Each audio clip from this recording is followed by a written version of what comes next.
Capítulo 5. Muerte para principiantes. De Sylvia Browne. Un fantasma es alguien que no lo ha logrado. El tiempo dirá. El pasado carecía ya de importancia, una puerta cerrada, salvo por el hecho de que había sido este el que la condujo al presente. El presente era terriblemente incierto, un lugar de temores y dudas, inquietante, pero el futuro estaba allí, para despejar aquellos temores y hacer soportables pasado y presente. El futuro era el lugar donde Charlotte tenía depositados todos sus sueños y esperanzas, y ahora el futuro estaba totalmente fuera de su alcance. Era tanto lo que Charlotte todavía deseaba hacer, tanto lo que deseaba lograr. Deseaba ver una nevada más, ver las mejillas rosadas de Damon tras un improvisado partido de fútbol después de clase, recibir otra boleta de calificaciones. Pero claro, todos morimos con una lista de cosas pendientes, admitió. Nunca se tiene suficiente. Una nevada más no sería suficiente, y ver a Damon una última vez, bueno, eso tampoco le bastaría jamás. Toda esta tristeza y demás le nublaban la mente mientras seguía a Pam por el pasillo. ¿Quién eres tú en realidad?, le preguntó Charlotte. Pam parecía bastante normal, pero si era una especie de demonio mutante enviado para escoltarla a las tinieblas, entonces quizá tuviera que afrontar una eternidad empujando una roca montaña arriba, o algo por el estilo. Estoy aquí para ayudarte, le aclaró Pam. Al principio todos necesitamos que nos echen una mano con la adaptación, y la transición de allá para acá es la peor parte. ¿Y dónde es acá?, preguntó Charlotte. Hallará la respuesta en todo lo que quieres saber en orientación, le reveló Pam. ¿Orientación?, preguntó Charlotte, irritada, alzando las manos en un gesto de frustración.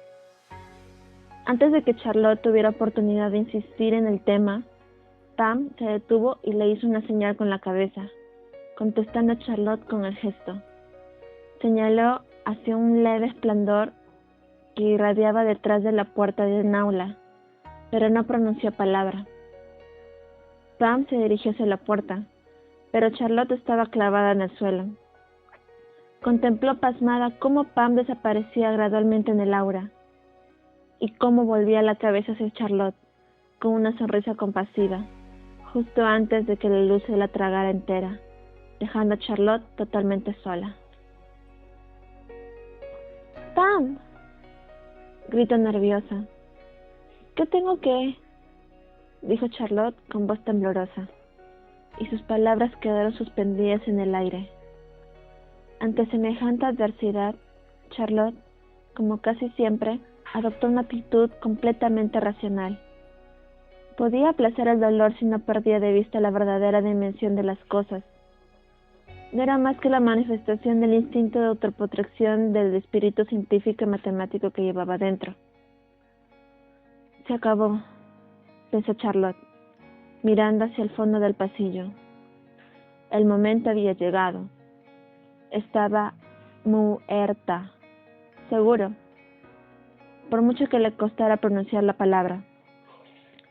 Había visto la prueba en la plancha de la oficina y a través de la ventana, en el patio. Había conocido a Pam, su guía espiritual o ángel de la guarda, o como quiera que uno desee llamarlo. Y ahora la señal más reveladora de todas, la luz. Se parecía mucho a cómo le habían contado que sería, lo cual le resultó insólitamente reconfortante. Estaba asustada, pero el factor sorpresa se había desvanecido, contribuyendo considerablemente a minimizar el factor miedo. Es más, hasta empezaba a sentir cierta satisfacción personal. Todo el mundo tiene curiosidad por saber qué ocurre después de la muerte, y ahora ella lo sabía. Por fin era miembro de un club exclusivo, bueno, semi-exclusivo. Todos morimos, pero muy pocos los hacen tan jóvenes, teorizó, insistiendo en sentirse especial. Este era su momento. Sin embargo, lamentablemente no había nadie a quien contárselo.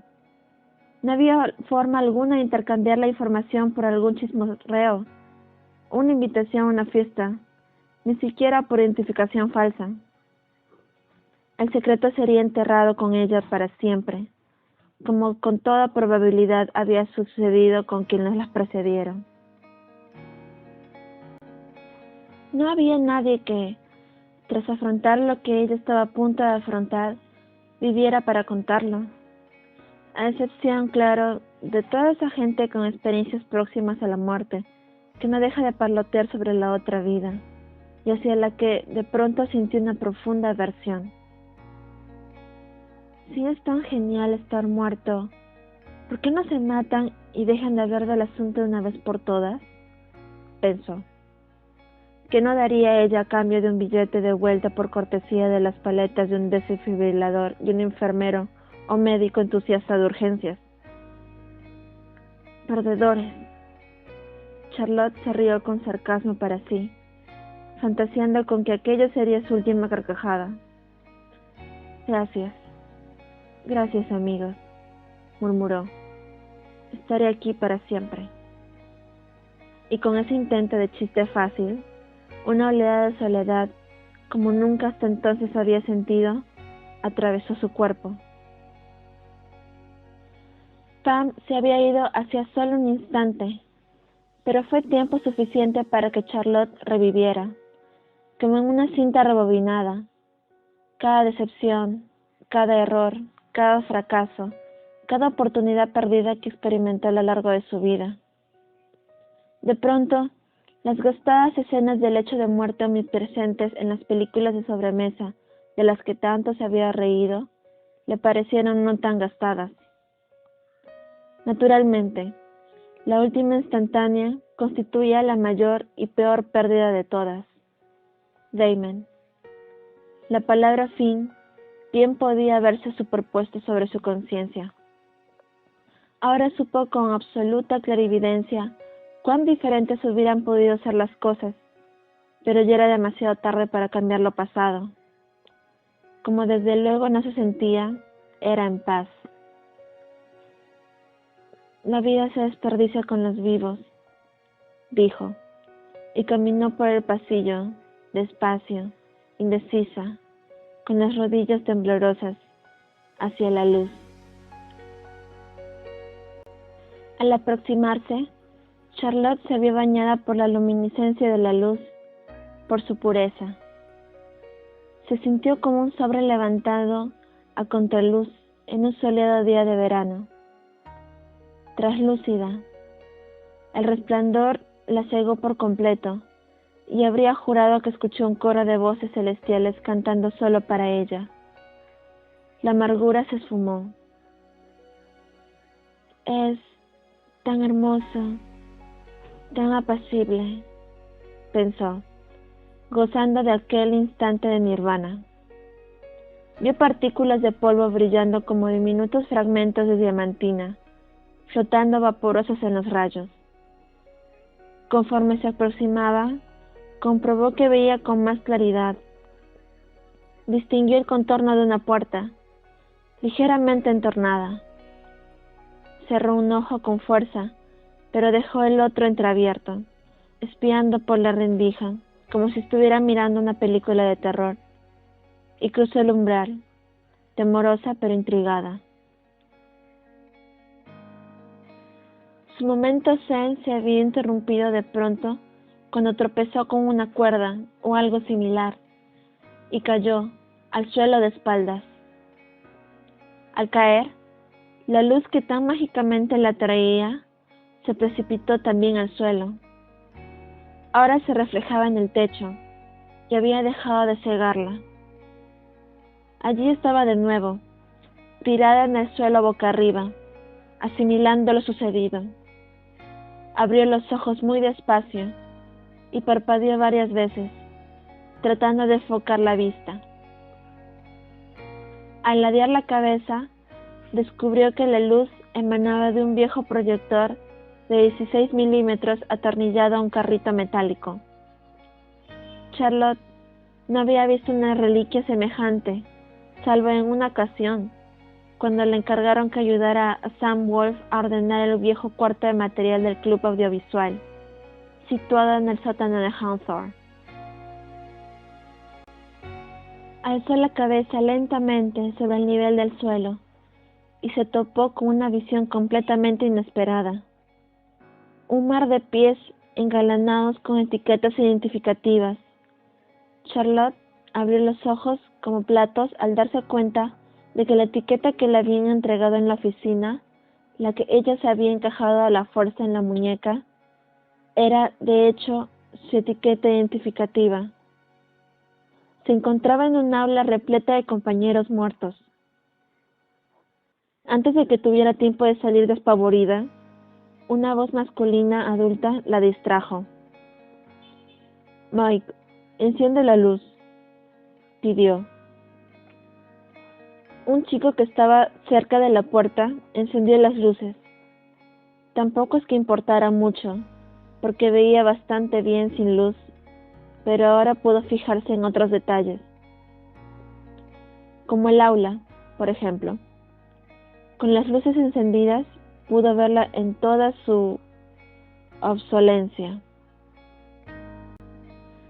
Era arcaica, literalmente, gris y anticuada, a medio camino entre una tienda de segunda mano y un centro para veteranos de guerra. Las mesas y sillas de madera clara daban la sensación de estar talladas a mano y ser perfectamente sólidas, pero todas estaban disparejas. Sobre la pizarra había colgados mapas obsoletos con territorios que hacía tiempo habían desaparecido. Unas estanterías disimuladas, en parte por raídos cortinajes de terciopelo, cubrían la pared del fondo, desde el techo hasta el suelo, atestadas de libros de texto anticuados y obras enciclopédicas incompletas. Fragmentos de fósiles y criaturas extintas conservadas en formol se hallaban expuestos en largas repisas de mármol negro. Plumas, tinteros, lacre y papel de pergamino ensuciaban la rayada tarima del suelo. Una máquina de escribir con ventanilla lateral de vidrio y cinta de tela, una regla de cálculo, una báscula de precisión, un compás y un ábaco compartían estante en una vitrola de cuerda y varias pilas de disco de 78 revoluciones rayados. Se volvió hacia atrás y miró el espacio encima de la puerta, donde seguramente habría un reloj, pero no había tal. El único instrumento a la vista que calculara el tiempo era el reloj de arena que descansaba sobre la mesa del profesor, pero la arena no caía. Charlotte recordó cómo Pam había comentado que aquí el tiempo no tiene sentido, y por lo que se veía no bromeaba. Le dio la sensación de que ya nada en la habitación tenía sentido. Aquella aula estaba decorada como si por ella no hubiera pasado el último siglo o algo así. ¿Cómo? ¿No hay reloj de Sawyer?, pensó Charlotte. Lo que le impactó no fue que la decoración estuviera ajada, sino que estuviera caduca. Todos los objetos en los que había fijado, incluido el proyector, habían sido en algún momento u otro auténticas novedades tecnológicas, incluso vitales, pero hacía mucho que habían sido mejorados, reemplazados o sencillamente olvidados. Solo había visto esos objetos en los documentales de la PBS o en la venta de trastos viejos en el garaje de alguna abuelita difunta. El conjunto daba una insólita especie de sentido horrible a las cosas. Todos los desechos descartados de la vida cotidiana parecían encontrarse allí expuestos. Por ponerlo con palabras bonitas, el lugar se describiría como atemporal, pero todo y todos podían ser descritos con mayor precisión como extemporáneos, dolorosa, obvia y totalmente extemporáneos, ella incluida. Gracias, Mike, dijo la voz masculina con sinceridad. y esta vez Charlotte se volvió para ver de quién se trataba. Una mano pálida se extendió hacia ella para saludarla y ayudarla a ponerse de pie. Ella alargó su mano no muy convencida y la apretó. «Ah, la nueva alumna», afirmó estrechando con suavidad sus dedos, mientras ella se levantaba, completamente pasmada. «Bienvenida, soy el profesor Brain», dijo, pronunciando su nombre con una buena dosis de orgullo. «Te estábamos esperando».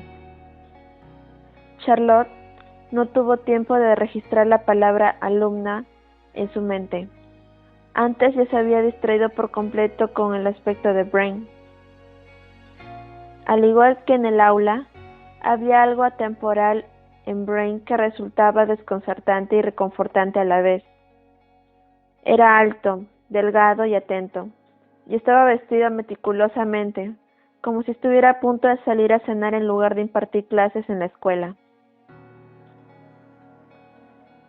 Es más, tenía cierto parecido con un empresario de pompas fúnebres, con su traje negro, camisa blanca almidonada y corbata color vino.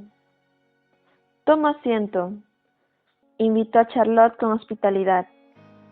Charlotte miró a Brain con ojos inquisidores y escudriñó la habitación en busca de un lugar donde sentarse. La única silla y pupitre desocupados se encontraban al fondo del aula. Y, a diferencia de lo que había ocurrido con la hoja de inscripción para animadoras, aquel lugar parecía reservado para ella, y nadie más que ella. «Claro», dijo Charlotte con entusiasmo, recordando que solo los más populares se sientan en la parte de atrás. Orgullosa, caminó hasta el fondo y se sentó. «Y ahora, alumnos, permítanme que les presente a Charlotte Asher. Por favor, denle la bienvenida a la asignatura de muertología, o, como a mí me gusta llamarla, cómo ser un muerto y no fallecer en el intento», bromeó. «Bienvenida, Charlotte», coreó la clase, algo mecánicamente. Brain se rió tanto de su propio chiste, incluso durante el saludo de la clase, que el tupé, es decir, una buena parte de su cuero cabelludo y su cráneo, se le despegó y escurrió de la cabeza, quedando colgado del más ínfimo y frágil hilo de piel y dejando expuestos los esponjosos crestos exteriores de su cerebro, ante toda la clase. Visiblemente avergonzado, sofocó su risa con rapidez y se lo echó hacia atrás para colocárselo en su sitio, más o menos. Se estiró la chaqueta con nerviosismo, se acomodó la corbata y se aclaró la garganta como si nada. A juzgar por la nula reacción de los demás, los meneos de cabeza de Brain debían de ser de lo más común. «Claro, Brain», murmuró Charlotte para sí, cuando resolvió al menos una parte de aquel rompecabezas post-mortem.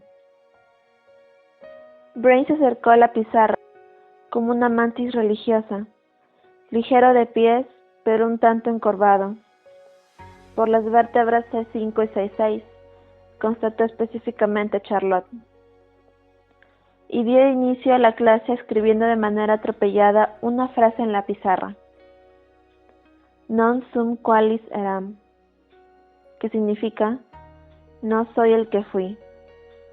Cuando completó la frase, el profesor Brain la subrayó con tiza y luego se dirigió a la clase como un director de orquesta al inicio de una pieza. A la señal, una vez más, todos los estudiantes entonaron a coro: «Non sum qualis eram». Charlotte no había estudiado nunca latín, pero, sin saber cómo, lo supo. Horacio, otra vez. «Profesor muerto, compañeros muertos, poeta muerto, lengua muerta», murmuró. «Tiene lógica». Intentó establecer contacto visual con sus compañeros, pero la mayoría fijaba la mirada en Brain, incluida Pam. La mayoría excepto una persona, una chica con gesto enfurruñado que tenía una corta melena negra y un flequillo perfectamente escalonado, labial descolorido y un arrugado vestido rojo repleto de manchas, y que estaba sentado justo delante de ella.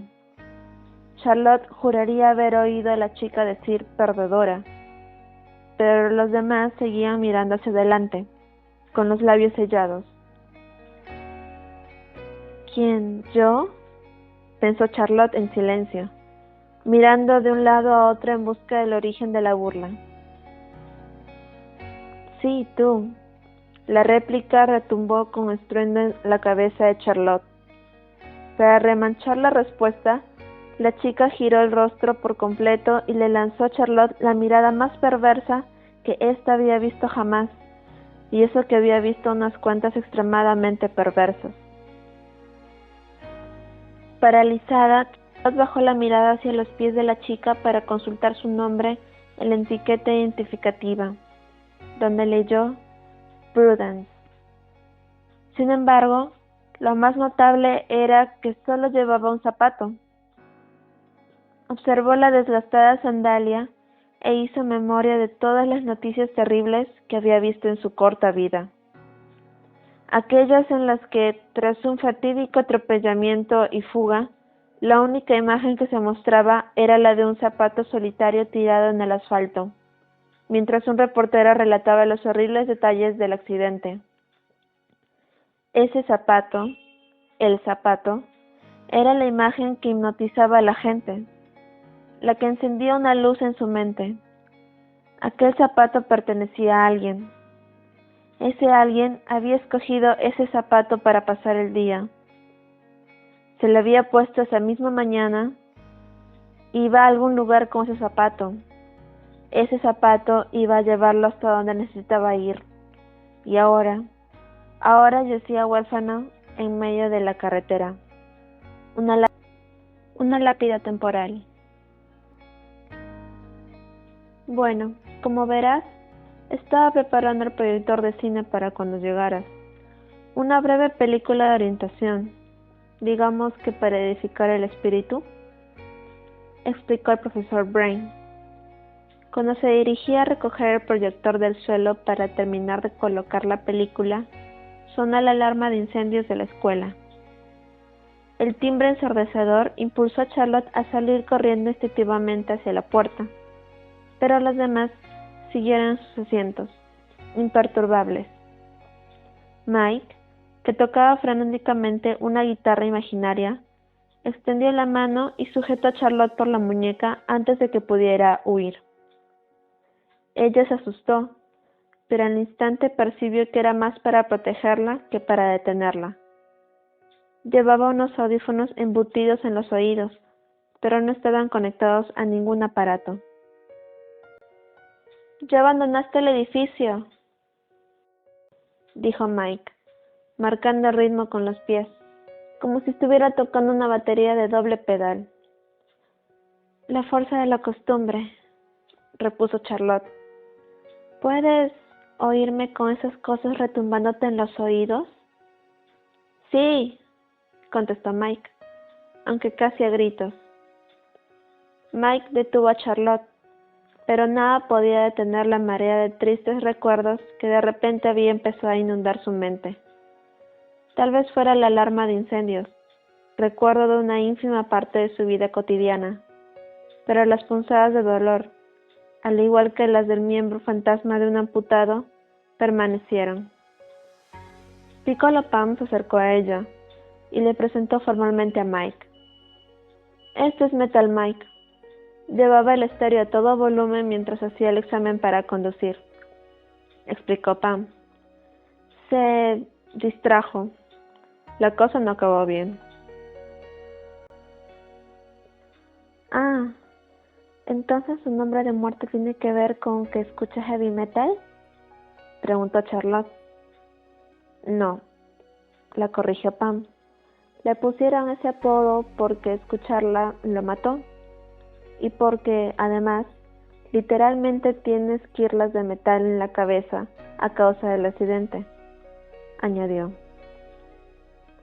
¿Aprobé?, le preguntó Mike a Pam, simulando que punteaba un imaginario bajo eléctrico de doble mástil. No deja de preguntar lo mismo una y otra vez. Se quedó estancado en eso, así que yo le digo que sí, le susurró Piccolo Pam a Charlotte. Sí, Mike, aprobaste, dijo Piccolo Pam con su tono de voz más condescendiente, el cual en apariencia tuvo el efecto deseado en Mike y también en Charlotte. Mike soltó la muñeca de Charlotte y Piccolo Pam la escoltó de vuelta a su pupitre. En el camino iba mirando al suelo, a los pies de los demás compañeros, en busca de nombres, y se enteró de más cosas de las que hubiera querido enterarse por su calzado. Mike llevaba botas gastadas, claro, con sus gruesos dedos gordos al aire. Jerry llevaba unas sandalias Birkenstock muy hippies. Abigail, chorreando agua sucia, llevaba chanclas, las venas verdiazuladas claramente visibles en los empeines y en sus pálidas piernas desnudas. Charlotte no pudo abstenerse de levantar un poco la vista y observar que la chica llevaba un traje de baño de la escuela. Susie iba descalza y tenía el cuerpo cubierto de pies a cabeza de rasguños. Con nerviosismo, se cercioraba de que ninguno de los compañeros la mirara, y a continuación clavaba una afilada uña en sus costras. Charlotte fingió no haberla visto. Cada uno era más repulsivo que el anterior, pero en el contexto de la clase todos encajaban a la perfección. ¿Cómo me verán a mí?, se interrogó. ¿Acaso encajo yo también? La verdad no es que ella se sintiera para nada diferente desde que llegó, salvo por la voz de rana que le brotaba de la garganta. ¿Seguía siendo la misma chica rara, alta y delgada que había sido en vida? Con la misma mata de pelo rebelde que solo había sido capaz de dominar con toda una estantería de supermercado llena de acondicionadores, suavizantes y fijadores. Como decía, seguro que se están haciendo muchas preguntas, dijo el profesor Brain, como si le hubiese leído el pensamiento, al tiempo que volvía a encender el haz de luz del proyector. Sí, yo tengo una, interrumpió Jerry antes de que Charlotte pudiera formular la suya. ¿Tenemos que ver esta película otra vez? Pues sí, chamuscado, espetó Prudence. ¿Acaso tienes algo mejor que hacer? La veremos una y otra vez hasta que se te grabe bien en ese cerebro muerto que tienes, tú y todos los demás. Prudence, o Prue, como al parecer la conocían sus compañeros, puso así punto final al asunto, no solo para Jerry, sino también para el resto de la clase. Excepto para Charlotte, claro. Charlotte tenía una pregunta específica dando vueltas en su mente obstinada, y antes de que pudiera evitarla, se le escapó. ¿Sabe cómo va a afectar esto a mi clase de física?, preguntó. Hoy mismo me asignaron a mi pareja de laboratorio, y detestaría tener que dejarlo colgado. La clase entera se echó a reír desenfrenadamente ante la ingenuidad de Charlotte. Todos salvo Prue, quien a duras penas pudo contener su indignación. ¡Ay, Dios! Tenemos una viva por aquí. Se burló, poniendo los ojos en blanco. Charlotte se hundió en su silla, consciente de lo que acababa de decir. Debía de haberle sonado a todos como una necedad. Pero ¿y qué? No la conocían. No conocían su situación. Ella todavía estaba interesada en saber de Damon. Curiosamente, era lo único que le interesaba. Hagamos una cosa. Veremos la película, y si acaso... Otra vez se detuvo para soltar una risita y celebrar su ingenio. Perdón, si acaso queda alguna duda, podemos discutirlo después. El profesor Brain le hizo llegar un libro hasta el fondo. Se titulaba Guía del Muerto Perfecto. Es para ti, Charlotte, dijo amablemente, para que te vayas poniendo al día con tus estudios.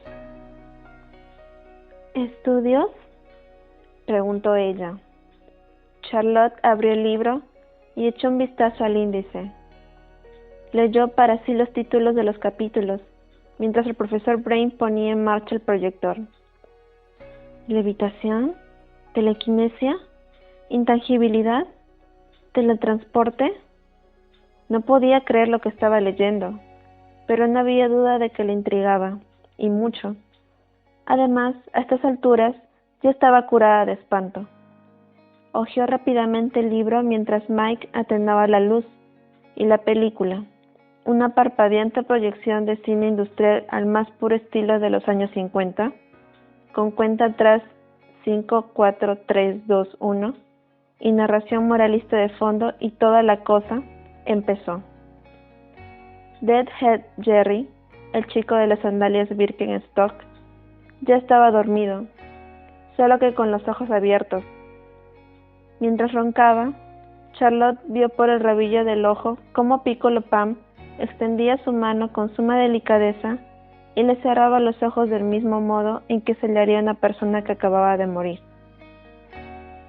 ¡Qué encanto!, pensó Charlotte, reconociendo la gentileza de Pam. La sala quedó entonces completamente a oscuras, y de nuevo, el iracundo rugido de Prue sobresaltó a Charlotte. Más te vale prestar atención, Asher, le advirtió Prue, dando ruidosos golpecitos con el pie en el suelo. Si estamos viendo esto otra vez, es por ti. Ya lo noté, contestó Charlotte, y tosió. Por su mente pasó la idea de pedir que la excusaran para ir a enfermería, pero le pareció que no tenía mucho sentido. Pam le lanzó a Charlotte una mirada muy seria, como si le advirtiera que más le valía no irritar a Prue, pero al parecer ya era demasiado tarde. Era evidente que aquí Prue era la abeja, o peor aún, la avispa reina de muertología, y Charlotte ya había probado su picotazo. Lo que Charlotte no tenía aún muy en claro era la razón de que Prue la odiara tanto. Prue apenas había tenido tiempo para fijarse en ella, y ya la detestaba. En Hawthorne hubo compañeros que tardaron hasta un cuatrimestre entero en rechazarla por completo. Era una pequeña estadística de la que estaba muy orgullosa. Pero con Prue, el odio había sido instantáneo, y parecía motivado por algo mucho más profundo que su simple apariencia, o las cosas que decía. En la pantalla apareció una insignia en forma de corona, acompañada de una anticuada sintonía escolar. Una adolescente como salida de los años 50, con pelo corto y rizado, falda azul marino, bailarinas y blusa blanca almidonada, apareció en escena. La voz masculina del narrador la llamó. «Susan Jane, Susan Jane». Susan Jane miró a su alrededor, buscando la procedencia de la voz, y pareció que la desorientaban el aula en la que se encontraba, y los libros que sostenía en la mano. Susan Jane descubrirá enseguida que a pesar de estar muerta todavía tiene que graduarse, dijo el narrador. Susan Jane se mostró decepcionada. Charlotte no pudo evitar reaccionar del mismo modo. ¿Estudiar?, preguntó Charlotte. Genial, la vida es un asco. Luego te mueres y vuelve a ser un asco. Estoy muerto, no sordo, le regañó el profesor Brain, invitándola a que permaneciera callada. Charlotte se arrellanó en la silla y continuó viendo la película. ¿Cómo te sientes, Susan Jane? Preguntó el narrador a Susan Jane. Pues creo que bien, ¿no? Aunque ahora que lo menciona me siento un poco rara, contestó. Hay razón para ello, Susan Jane, dijo el narrador. Entonces apareció una imagen partida en dos, Susan Jane. Una viva y una muerta. Su aspecto era el mismo en ambos estados. Aquí tenemos dos imágenes de Susan Jane, indicó el narrador, y mientras lo hacía, una diminuta flecha roja señaló las imágenes correspondientes al antes y al después. Visto desde afuera, se diría que casi no hay diferencias, pero en el interior, su cuerpo ha experimentado muchísimos cambios, continuó el narrador. En la pantalla, los cuerpos fueron reemplazados de pronto por siluetas. Una mostraba la circulación y el movimiento internos con cientos de diminutas flechas rojas, y la otra no. El cambio más evidente es que el cuerpo físico de Susan Jane dejó de trabajar, pero que su cuerpo no trabaje no significa que ella no tenga trabajo que hacer, anunció. La cámara se acercó entonces a un manual de la guía del muerto perfecto, cuya cubierta se abrió arrastrando con ella las primeras páginas. El título del capítulo Aproximación a la muerte saltó a primer plano. En el libro aparecían las imágenes de dos chicos esbozados con sencillez. Billy, se diría que un educado, obediente y bien vestido adolescente de los años 50, con pelo engominado, y Butch, otro adolescente de los años 50, con aire más rebelde, desarreglado, algo torpe y desobediente. Este es Billy, dijo el narrador, presentando a los compañeros. Y este es Butch. En vida, Butch y Billy eran individualistas. Tenían que ser los que más puntos marcaran, los favoritos del entrenador, las superestrellas del equipo. Ahora tienen que aprender a jugar en equipo. Una transición muy dura, y más si se tiene en cuenta que están muertos. La película mostraba a los dos compañeros en el patio de un colegio. Se apreciaban dos grupos jugando al kickball, uno de vivos y otro de muertos. La cámara ofreció un primer plano del partido de los vivos, y el marcador reveló un empate en la última entrada. Hoy Butch y Billy están aprendiendo a dominar la telequinesia. Cuando el narrador pronunció esa palabra, apareció en la pantalla una entrada de diccionario correspondiente a la palabra telequinesia, una de las principales habilidades espirituales, a través de un sencillo partido de kickball. La pelota rodó hacia la posición del pateador, quien la golpeó con todas sus fuerzas, sacándola del campo. Mediante telequinesia, Butch impulsó la pelota por encima de la cabeza del jugador exterior para poder atraparla a él, pero solo logró que el equipo contrario anotara una carrera. El equipo perdedor, enojado con el jugador exterior, se retiró del campo rápidamente, amargado y triste, mientras Butch se quedaba plantado con la pelota en la mano, sintiéndose fatal. Butch arrojó la pelota y apretó a fondo el acelerador de su motocicleta, enojado y avergonzado. ¿Qué pasa, Butch? Parece que eso estuvo un poco fuera de lugar, le reclamó el narrador, al tiempo que Butch se alejaba a toda velocidad. Mientras tanto, el jugador exterior que había fallado la captura se sentó en el banco solo, llorando. Y ahora observen a Billy. Está jugando con los otros chicos muertos, anunció el narrador con entusiasmo. En el campo muerto, la situación del partido era la misma. Billy jugaba en tercera base. La pelota rodó hacia la posición del pateador, y éste la golpeó con fuerza hacia el espacio del campo interior, situado entre la tercera base y el jugador medio. Billy se giró hacia la pelota y empleó sus poderes para colocarla en manos del jugador medio, cediéndole la jugada. El medio logró eliminar a 2 jugadores del equipo contrario. El partido concluyó y el equipo de Billy salió victorioso. La muchedumbre gritaba entusiasmada. Sus emocionados compañeros de equipo lo rodearon con los brazos levantados entre gritos de júbilo, y Billy fue cargado en hombros.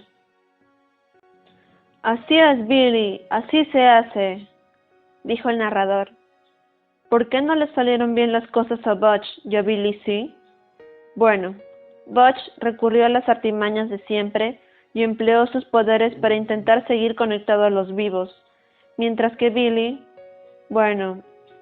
superó su egoísmo y empleó sus poderes para conducir a su equipo a la victoria. Los 2 compañeros fueron reemplazados de nuevo por Susan Jane, sentada ante su viejo pupitre de madera. Susan Jane se encogió de hombros cuando los compañeros aparecieron a su lado. Billy se había graduado. Butch sostenía en la mano una boleta marcada con un enorme y negro insuficiente. No lo olviden, estas habilidades especiales deben ser empleadas solamente con el propósito de alcanzar la resolución que les permitirá cruzar al otro lado. Su profesor se encargará de entrenarlos, pero es responsabilidad de ustedes emplearlas como se debe, dijo. La música subió de intensidad y la guía del muerto perfecto se cerró. En la contraportada se podía leer fin. La cinta aleteó contra el metal del proyector y Mike encendió de nuevo las luces. ¿Alguna pregunta?, indagó el profesor Brain, dirigiéndose a Charlotte.